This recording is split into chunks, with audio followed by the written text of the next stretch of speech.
ሰላም ለእናንተ ይሁን የአባቴ ብሩካን በያላችሁበት ሁሉ የእግዚአብሔር ጸጋና ሰላም ይብዛላችሁ ያልኩ እኔ ወንድማችሁ ፕሮፌት ኃይሉ አልቻየ ከመለኮት ምንጭ ዓለም አቀፍ ቤተ ክርስቲያን ዘውትር ማለዳ የሚደረገው ቀንን የመዋጀት ጸሎት በእንዲህ አይነት መልኩ አሁን ተጀምሯል።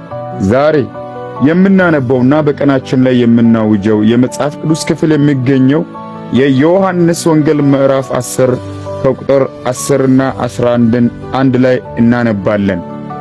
ሌባው ሊሰርቅ ሊያርድ ሊያጠፋም እንጂ ስለሌላ አይመጣም። እኔ ሕይወት እንዲሆንላችሁ ሕይወትም እንዲበዛላችሁ መጣሁ። መልካም እረኛ እኔ ነኝ። መልካም እረኛ ነፍሱን ስለ በጎቹ ያኖራል እና መልካም እረኛ እኔ ነኝ። አስባችኋል? ክፍሉን ሳነብ አስተውላችሁ ከሆነ ሌባው ምን ሊያደርግ ይመጣል? ሊሰርቅ ሊያርድ ሊያጠፋ ነው የሚመጣው እንጂ ሌላ ምኞት የለውም። መልካም ይመስላል ከሩቅ ስታይ፣ መልካም ይመስላል ከሩቅ ስትመለከት፣ ሐሳቡን ሲያቀርብ ነገሮችን ሲያደርግ መልካም ይመስላል። እንዴት እንደሚሰርቅ አታውቅም። እንዴት ነገርን ከእጅ እንደሚያወጣ አታውቅም። እንዴት አድርጎ ነገርን እንዳጠፋ አታውቅም። ዓላማው ምን ስለሆነ? መስረቅ፣ ማጥፋት፣ ማረድ ስለሆነ ይሄ ሌባ ተብሎ በዚህ ክፍል የተገለጠው ሥጋዊ ሰው ማንነት፣ ሥጋዊ ሰው እንቅስቃሴ ሳይሆን መንፈሳዊ ነው። ሌባ ተብሎ እየተገለጠ ያለው የሰውን ነፍስ፣ የሰውን ሕይወት፣ የሰውን ጤና፣ የሰውን ሰላም፣ የሰውን ጽድቅ፣ የሰውን ደስታ፣ የሰውን በረከት የሚሰርቅ ዲያብሎስ ነው። ሌባው ለምንድን ነው የሚመጣው? ሊሰርቅና ሊያርድ ሊያጠፋም እንጂ ስለሌላ አይመጣም። በአቅራቢያችሁ፣ በዙሪያችሁ፣ በቤታችሁ አጠገብ፣ በጎናችሁ፣ በየትኛውም እንቅስቃሴያችሁ ላይ በክፋት የሚነሳ አመፃን የሚያደርግ ተንኮልን የሚያስብና የሚያልም ካለ እሱ ከሌባው የተላከ ነው። ምንድነው ተልእኮው? መስረቅ፣ ማረድ፣ ማጥፋት ነው ግቡ። በትንሣኤው ጌታ በኢየሱስ ክርስቶስ ስም በዚህ ምሽት በዚህ ሌሊት በኢየሱስ ክርስቶስ ስም ከፊታችሁ ላይ ከሕይወታችሁ ላይ ከመንገዳችሁ ላይ ከእጆቻችሁ ሥራ ላይ ሊሰርቅ ሊያርድ ሊያጠፋ የመጣ ተዋረደ፣ በኢየሱስ ስም ተሰበረ። መሰበር ብቻ አይደለም፣ በናዝሬቱ ጌታ በክርስቶስ ኢየሱስ ስም ተቈረጠ እና ጌታ እንዲህ አለ፣ መልካም እረኛ እኔ ነኝ። መልካም እረኛ ነፍሱን ስለ በጎቹ ያኖራል አለ። ከቁጥር 12 ላይ ያለውን ሐሳብ ላንብብና ልጸልይ። እረኛ ያልሆነው በጎቹም የእርሱ ያልሆነው ሞያተኛ ግን ተኩላ ሲመጣ ባየ ጊዜ በጎቹን ትቶ ይሸሻል፣ ተኩላውም ይነጥቃቸዋል፣ በጎቹንም ይበትናቸዋል። ሞያተኛ ስለሆነ ስለ በጎቹ አይገደውም። ምን ስለሆነ? ሞያተኛ ስለሆነ። የሚጠብቀው ደሞዙን ነው። የሚጠብቀውን በቀን የሚከፈለውን ክፍያ ነው። የሚጠብቀው የራሱን ደህንነትና ሰላሙን ነው እንጂ ስለ በጎቹ አይገደውም። አንድ ቢጎለው፣ አንድ ቢሰበር፣ አንድ ቢጠፋ፣ አንድ እንዲህ ቢሆን፣ ወይኔ እንዲህ ሳደርግ እኮ እንዲህ ሆነ ብሎ ከመተው ውጪ በምንም አይነት ምክንያት ደሞዙ ላይ እንከን እንዲደርስ አይፈልግም። በምንም አይነት ምክንያት ስለ በጎቹ መጥፋትና ማነስ አይገደውም። የሚገደው ማንን ነው? የበጎቹን ባለቤት ብቻ ነው። ገንዘብ ያወጣው እሱ ነው። ቀለብ የሚሰፍረው እሱ ነው።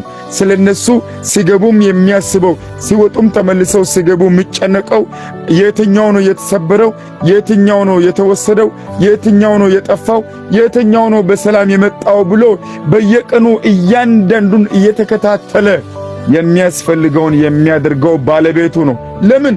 ዋጋ ከፍሏልና። በዚህ ማለዳ አንድ ነገር እነግርሃለሁ። ይህንን የሕይወት መንገድ ይህንን የመድኃኒትን ጌታ ክርስቶስ ኢየሱስን አልተቀበልክም ይሆናል። አንድ እውነት አለ እንድታውቀው የሚፈልገው የአንተ ዋጋ ሆኖ ክርስቶስ ኢየሱስ በዚህ ዓለም ተከፍሏል። የአንተን ዕዳ፣ የአንተን ቅጣት፣ የአንተን ሞት፣ የአንተን ፍርድ ልሽር፣ የአንተን እስራት፣ የአንተን ሕመም፣ የአንተን ስቃይ ሊወስድ እግዚአብሔር ከሰማይ ሰማያት ልኮ በምድር ላይ የኀጢአት ዋጋ አድርጎ ከፍሏል። ከዚህ መድኃኒት ጋር፣ ከዚህ ከአዳኝ ጋር፣ ከዚህ ተስፋ ሰጪ መንገድ ጋር ሳትገናኝ በድንግዝግዝ እየተመላለስክ ያለ እረኛ አተ እየተቅበዘበዝክ ያለ በሌባው እጅ እየተንከራተትሽ ያለሽ እየተዘረፍሽ እየተበላሽ በአመፀኛው ነገርሽ ተይዞ እየተሰቃየሽ ያለሽ እህቴ፣ እየተሰቃየ ያለ ወንድሜ፣ በዚህ ማለዳ በኢየሱስ ክርስቶስም በአንተና በጤና ላይ፣ በአንተና በእጆች ሥራ ላይ፣ በአንተና በመንገድ ላይ፣ በአንቺና በመንገድሽ ላይ በኢየሱስ ክርስቶስም አውጃለሁ። አሁን ከነፍስሽ እረኛ ጋር መገናኘት ሆነልሽ። እውነተኛ እረኛ፣ መልካም እረኛ እኔ ነኝ።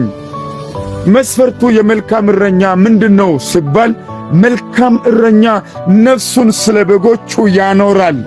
በኢየሱስ ክርስቶስም ከነፍሴ እረኛ ጋር በዚህ ማለዳ መገናኘት ሆነልሽ፣ መገናኘት ሆነላችሁ።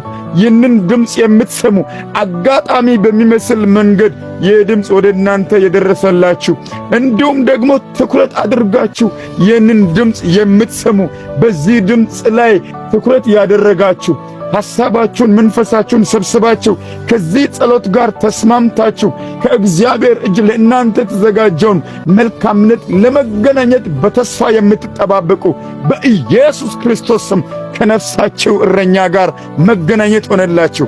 ከዚህ የተነሳ ሞተ ያላችሁት ነገር፣ አበቃ ያላችሁት ጉዳይ፣ ተበላሸ ያላችሁት ነገር፣ በጠላት እጅ የተወሰደ በኃይል ከእጃችሁ የወጣ ሳትፈቅዱ የእናንተን ድርሻ የበላ በኢየሱስ ክርስቶስ ስም የነፍሳችሁን እረኛ አግኝታችኋልና ዛሬ የዋጠውን ጠላት ተፋ። በኢየሱስ ክርስቶስ ስም ነገርሽ ተተፋ፣ በረከትህ ተተፋ፣ ደስታ ተተፋ፣ ጤና ተተፋ፣ ጤናሽ ተተፋ። ምክንያቱም የነፍስሽ እረኛ ስለ አንቺ ይተጋልና ነፍሱን የሚያኖረው ስለ አንቺ፣ ነፍሱን የሚያኖረው ስለ አንተ ነውና በኢየሱስ ክርስቶስም ከታገለሽ ጋር ታግለው አሸነፈ። ከታገለህ ጋር ነገርህን ለማጥፋት ከወጣ ጋር ከዘመተብሽ ጋር ከዘመተብህ ጋር ኃይሉን ያለ የሌለ አቅሙን ተጠቅሞ በተነሳብህ ላይ በብርቱ ላይ በኢየሱስ ክርስቶስም ብርቱ ክንዱን ገልጦ ጠላትህን ጣለልህ። ጠላትሽ ወደቀ፣ ጠላትህ ወደቀ። በኢየሱስ ክርስቶስም በዚህ ማለዳ ከነፍስህ እረኛ ጋር ተገናኝተሃል፣ ከነፍስሽ እረኛ ጋር ተገናኝተሻልና ነገርሽ መልካም ሆኖ ወደ አንቺ መጣ። ነገርሽ ተሰርቶ ወደ አንቺ መጣ። ነገርህ ተሰርቶ ወደ አንተ መጣ። ነገራችን ተሰርቶ ወደኛ መጣ። በኢየሱስ ክርስቶስም ለሃማ ሞትን የሰነቁ ለመርዶክዮስ ሞትን የሰነቀ ሞትን የደገሰ የሞት አዋጅን ያወጣ ሃማ እንደተሰቀለ አለቀ በተባለ ጊዜ እግዚአብሔር ጣልቃ ገብቶ ነገሩን እንደቀየረ ሁሉ ነገርሽ በኢየሱስ ክርስቶስ በክንዱ ብርታት ተቀየረ። በኢየሱስ ክርስቶስም መልካም ሆነላችሁ። መልካምነቱ ነፍስ መንፈሳችሁን ገዛ ብዬ ባርክ። ሻሎም። ይህንን ጸሎት አብራችሁኝ የጸለያችሁ እንዲሁም ደግሞ በመንፈሱ የተባረካችሁ ሌሎች በእንዲህ አይነት መልኩ እንዲባረኩና በእግዚአብሔር መንፈስ እንድጽናኑ ሼር፣ ኮፒ ሊንክ፣ ላይክ እንድታደርጉ በጌታ ፍቅር አደፋፍራችኋለሁ። ጌታ ዘመናችሁን ይባርክ። ተባርካችኋል።